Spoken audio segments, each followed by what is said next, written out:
नमस्कार जी, मैं नारायण लाल खारोल, आदर्श विद्या मंदिर माध्यमिक विद्यालय कलड़ा। मैं आपको एक पाठ पढ़ाने आया हूँ आज। क्या हमारे आसपास के पदार्थ शुद्ध हैं? कक्षा 9 की विज्ञान का दूसरा पाठ है।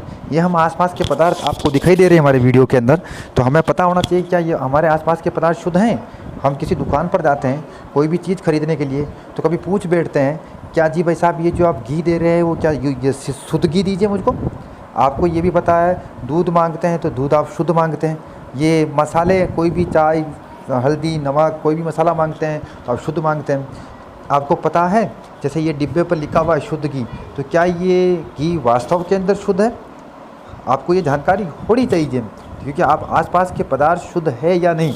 जैसे हम लोग दूध पीते हैं, क्या दूध पीते हैं तो क्या वास्तव के अंदर दूध एक शुद्ध पदार्थ है? तो आप लोग सामान्य भाषा में जवाब देना पसंद करें तो ये जवाब देते हैं कि जी हाँ दूध शुद्ध है, क्योंकि आप शुद्धता की मतलब भी उसमें मिलावट नहीं होना जानते हैं। लेकिन अगर आप वैज्ञानिक तथ्यों के हिसाब से सोचेंगे, वैज्ञानिक नज़र के हिसाब से सोचेंगे, तो मैं आपको एक बात बताता हूँ, विज्ञान की भाषा में दूध शुद्ध पदार्थ नहीं है। अब आप सोचेंगे हम कैसा मजाक कर रहे हैं। हम मजाक नहीं कर रहे हैं।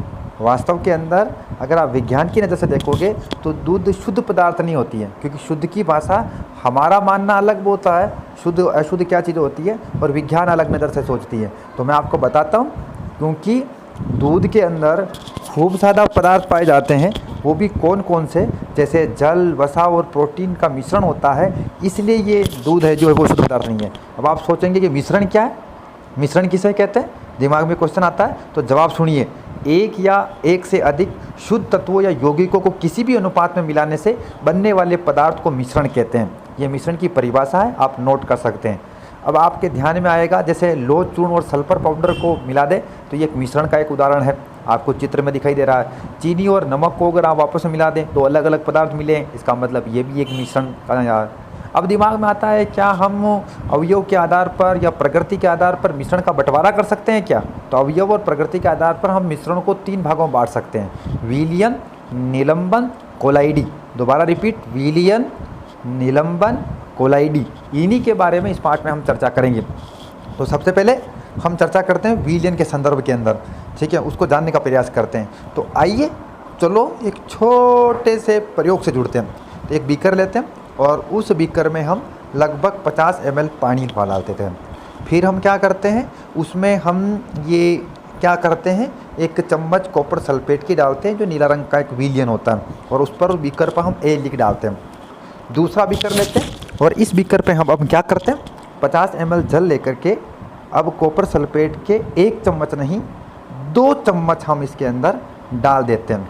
अब एक क्या लेते हैं, चाइना डिश में 1 चम्मच तो हम कॉपर सल्फेट का लेते हैं, और एक बैंगनी रंग का सॉल्यूशन दिखाई दे रहा है पोटेशियम परमंगनेट का, 1 चम्मच वो डाल देते हैं, और उस चाइना की डिश के ऊपर हम सी इंगित कर देते हैं। एक और प्रयोग करते हैं, चाइना डिश में अब हम कॉपर सल्फेट के 1 चम्मच के साथ हम क्या करते हैं, पोटेशियम परमैंगनेट के 2 चम्मच उसके अंदर मिला करके उस पर विलयन डी लिख देते हैं, और हम थोड़ा अब देखते हैं। जैसे ये बीकर ए आपको दिखाई दे रहा है और बीकर बी भी दिखाई दे रहा है। अब इसमें आप बीकर ए में आपको हल्का नीले रंग का विलयन दिखाई दे रहा है, पारदर्शी, सभी जगह एक जैसा रंग दिखाई दे रहा है, ऐसा नहीं कि अलग अलग अवयव अलग अलग दिखाई दे रहे हो। एक तो इसका दूसरा वाला देखोगे भी कि थोड़ा चम्मच, आप 2 चम्मच मिला इसलिए थोड़ा गहरा नीला रंग है, बाकी सब जगह ये एक ही चीज़, एक ही जैसा आपको दिखाई दे रहा है। तो मैं आपके सामने ये कह रहा हूँ कि ए और बी ये सममांगी मिश्रण होते हैं। अब दिमाग में आता है कि सममांगी मिश्रण क्या है? सममांगी मिश्रण किसे कहेंगे हम? ऐसा मिश्रण जिसका संगठन पूरे मिश्रण में से एक सा हो, वो सममांगी मिश्रण कहलाते हैं। उसके अवयव अलग अलग नहीं हो, ऐसा मिश्रण सममांगी मिश्रण कहलाता है। जैसे आप नींबू और पानी को मिलाओ, नींबू और पानी क्या है, सममांगी मिश्रण का एक अच्छा सा उदाहरण है। पानी और चीनी का मिश्रण ले लो, आप पानी और चीनी का मिश्रण लेकर के आप उसको चखो, आप कहीं से भी अलग अलग जगह से उसको चखो तो आपको स्वाद एक जैसा दिखाई देगा। मतलब आप कहीं से भी अगर चखोगे तो इसका मतलब ये पानी और चीनी का जो है वो मिश्रण, वो एक सममांगी मिश्रण का एक अच्छा सा उदाहरण है। आप उसको कहीं से भी चखो, आपको एक जैसा स्वाद आपको दिखाई पड़ेगा। अब जैसे आपने वो वाला प्रयोग किया था सी वाला, ठीक है, ये यूँ समझ लो, कॉपर सल्फेट, नमक और चीनी, ये अगर आपस में आप लोग या कॉपर सल्फेट आपने डाला, ठीक है, तो आपको ऐसा दिखाई दिया था, सममांगी मिश्रण का उदाहरण है। सममांगी मिश्रण को विलयन कहते हैं। तो एक विलयन की परिभाषा क्या है, सममांगी मिश्रण को विलयन कहते हैं। अब आप देखो, एक हमने वो भी किया था, एक सी और डी, सी में हमने क्या था, कॉपर सल्फेट में पोटेशियम परमंगनेट का 1 चम्मच मिलाया था। अब यहाँ पोटेशियम परमंगनेट के हमने 2 चम्मच मिलाए थे। तो ये अलग अलग अवयव दिखाई दे रहे हैं आपको। तो इसका मतलब ये COD जो है वो विषमांगी मिश्रण है। और विषमांगी किसे कहेंगे? जिनका संगठन भौतिक दृष्टि से असमान हो, वो विषमांगी मिश्रण कहलाते हैं। जब जैसे कार्बन और लोहा, जब भी 2 ठोस पदार्थों को मिलाया जाता है तो आपस में क्रिया नहीं करते हैं तो विषमांगी मिश्रण बनाते हैं। अगर आप कार्बन और लोहे को आपस में मिलाएंगे तो एक विषमांगी मिश्रण के उदाहरणों में आ जाएगा। जैसे आप चाक के पाउडर में रेत का बूरा मिला देंगे या हल्दी के अंदर नमक का मिश्रण मिला देंगे तो ये भी क्या होगा, और या जल और तेल दोनों को मिला देंगे तो ये आपस में मिक्सअप नहीं होंगे। या नमक और लोहे की छीलन का मिश्रण मिला देंगे, ये सब के सब विषमांगी मिश्रण के उदाहरण हैं।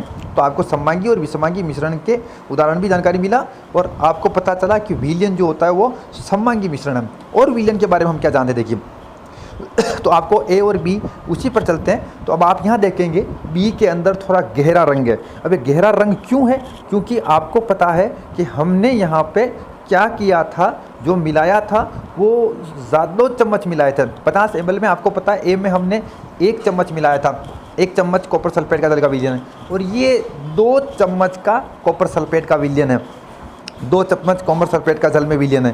तो ये थोड़ा ज़्यादा गहरा रंग है। तो इसका मतलब गहरा रंग किस पे डिपेंड करता है, वो जानकारी अब हमको मिल रही है। आपको पता लग गया होगा कि भाई जो रंग की तीव्रता जो है वो घुलनशील पदार्थ की मात्रा पर निर्भर करती है। अगर ज़्यादा मिलाओगे तो उसका रंग तीव्र ज़्यादा होगा। जैसे बी में 2 चम्मच मिला है इसलिए वो ज़्यादा गहरा आ गया। ये जानकारी हमको मिली।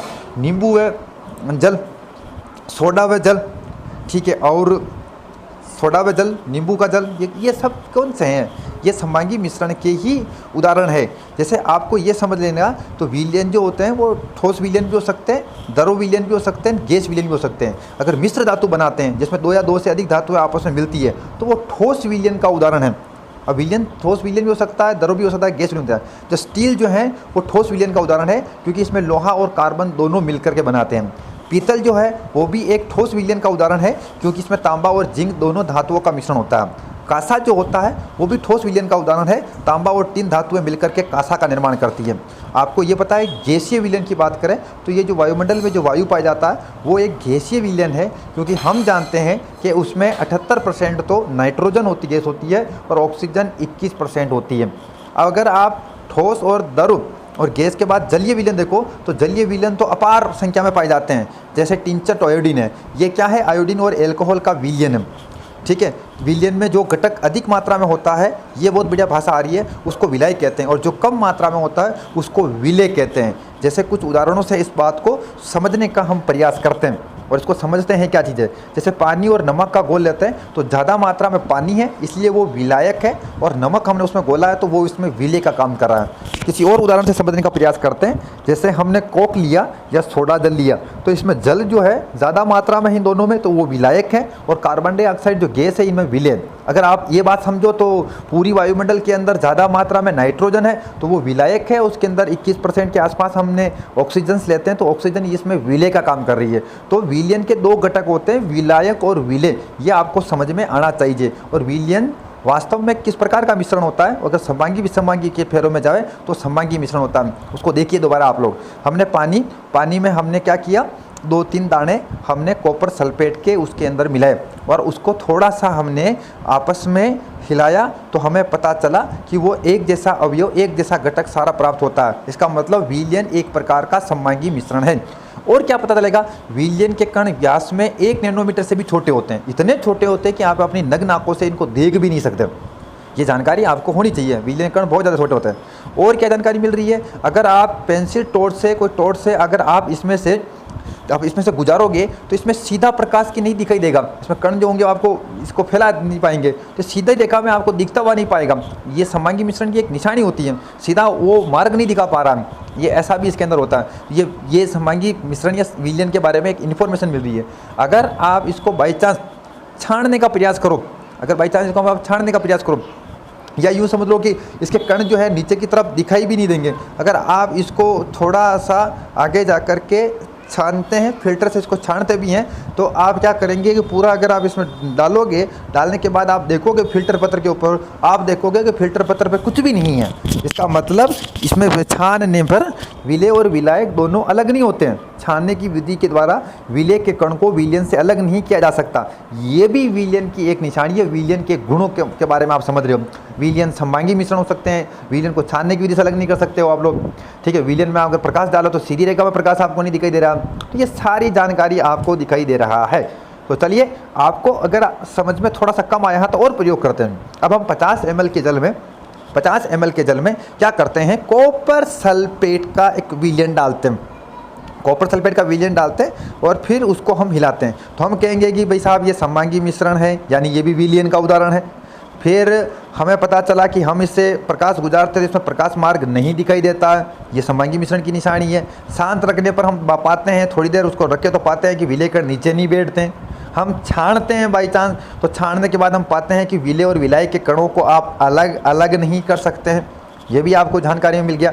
और अगर हम आगे की तरफ बढ़े और उसी प्रयोगों की तरफ करें, इसका मतलब आप समझो कि ये आपने विलयन ए में सबसे पहले 2-3 आपने कॉपर सल्फेट के टुकड़े डाले थे, ठीक है। और अब आपने क्रिस्टल नहीं डाल करके आपने पाउडर डाला है, थोड़ा ज़्यादा डाला है तो थोड़ा सा इसमें ज़्यादा गहरा रंग है। अब इसमें वास्तव में क्या है कि आप वास्तव में देखो तो उस शुरू के जो विलयन वाला ए आपने बनाया था उसमें आपने 2-3 दाने डाले थे, लगभग 2-3 दाने ही डाले थे, और बाद में आपने ज़्यादा डाला। तो जो ज़्यादा डाला इसका मतलब विलेय ज़्यादा है तो सांद्र विलयन है, और जिसमें विलेय कम है वो तनु विलयन है। तो अभी के लिए केवल हम इतना ही समझते हैं, अभी के लिए केवल बस इतना ही। मैं नारायण लाल खारोल। अगर आप मेरे चैनल को अच्छी बातें लगी तो मेरे चैनल को सब्सक्राइब करना ना भूले। अभी के लिए केवल वैसे आगे इसी प्रकार से यात्रा जारी रहेगी। धन्यवाद।